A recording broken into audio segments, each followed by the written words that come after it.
Hey, this is Jim from Free Chart Videos again. It is almost 7 o'clock on Monday evening, and I'm going to do a bonus video here. And got a disclaimer. This is a biotech stock, and I tell you, I swore these things off about 6 months ago. And but this company at least has a product that is approved in part of the world, and anyway, we'll talk more about it, but for technical reasons, this just looks strong, and also for reasons of timeliness, this could be a good play. So, before we do that, I want to remind you this is being brought to you by freechartvideos.com, using time-honored techniques to understand modern markets. This video is for educational purposes only. It is not intended to be used as any form of investment advice. I can draw lines on charts, but you have to draw your own conclusions. Past performance is not necessarily indicative of future results. I'm not a licensed professional, just a guy that draws lines on charts. And I also want to add, I contacted the folks at freestockcharts.com on my own initiative this week, just to let them know I was using their charts. They said that's fine, just give us credit. So I am. Charts and data provided courtesy of www.freestockcharts.com. Let's look at, drum roll please, BioCryst Pharmaceuticals.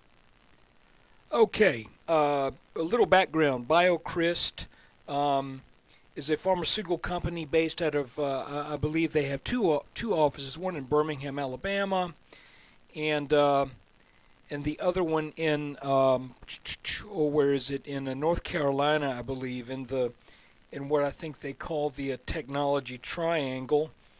And they have a product that has not been approved for U.S. use, but has been approved in Japan for treating a flu, including H1N1. And you can see that last year, around flu season, it really ran up strong. And you remember we had an early flu season, and the last leg of this happened during that early flu. But if you look closely, you can see that really BioCryst made a double top up here, very close to long-term resistance. That then broke down, and once you have a double top, you, just like an inverse or just like a head and shoulders pattern, you measure the height of the top, and you take that and you put it down, descend it from the neckline, call it, of where that low is, in the middle, in between the two tops, and that's where you get your minimum expected move from the breakdown of that top.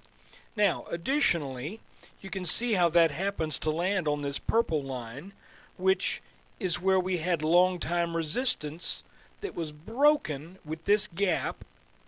So we gapped up, go up, make a double top, go sideways a bit, come down, and then you could see that there's a resistance line from this top that runs all the way down through this channel that broke out, back tested. And if you look, we're going to look at just this small area in just a bit. But the moral of the story is this. It looks to me that for multiple reasons, BioCryst should be heading back up. And let's enumerate them. A, it has satisfied the double top. It has reached a level that makes sense with that double top having fulfilled its expected move.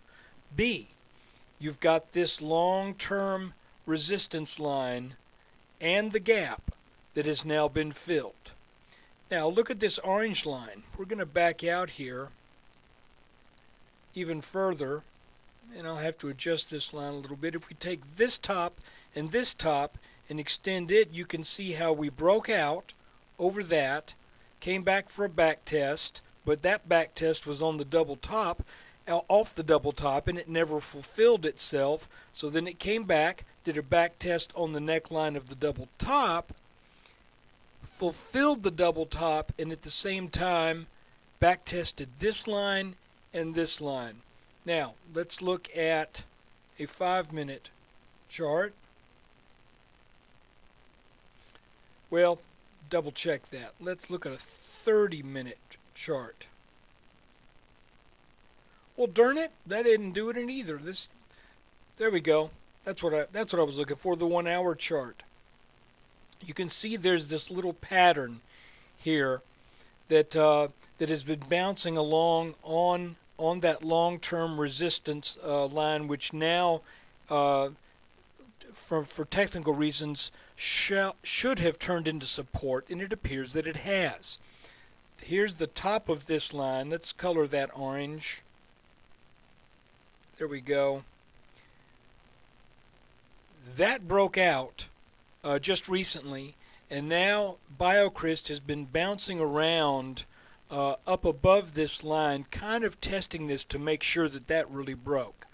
I bought some today at 542, not a large position because I kind of swore off biotechs. But if this does what I think it's going to do based upon the chart in general, then I believe we could see a run to either back test this line around 9, or potentially even come up here and break out to some new highs.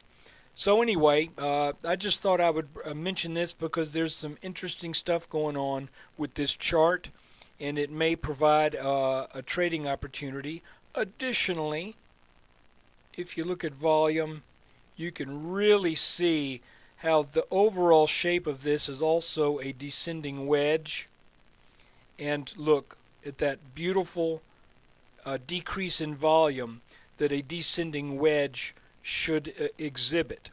And remember, descending wedges tend to set up a move. Once the top line is broken, they tend to go to retest the high that was in place before they formed.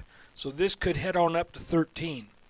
I'm not saying that's going to happen anytime soon, but BCRX technically looks strong, and it just so happens we're heading into flu season. So I wanted to put this on your radar.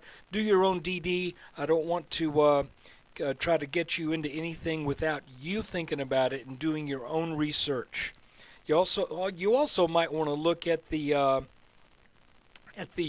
short interest in BCRX. I know that when it was back up here near its highs, it had a huge short interest that was based upon some misinformation and some bad information about their product. But anyway, and take a look. Look at that nice little triangle, this nice little triangle, and how well those things played out. So anyway, just put this on your radar. Take a look at it. If nothing else, use this as a study in charting. And once again, come by the website freechartvideos.com. Take care.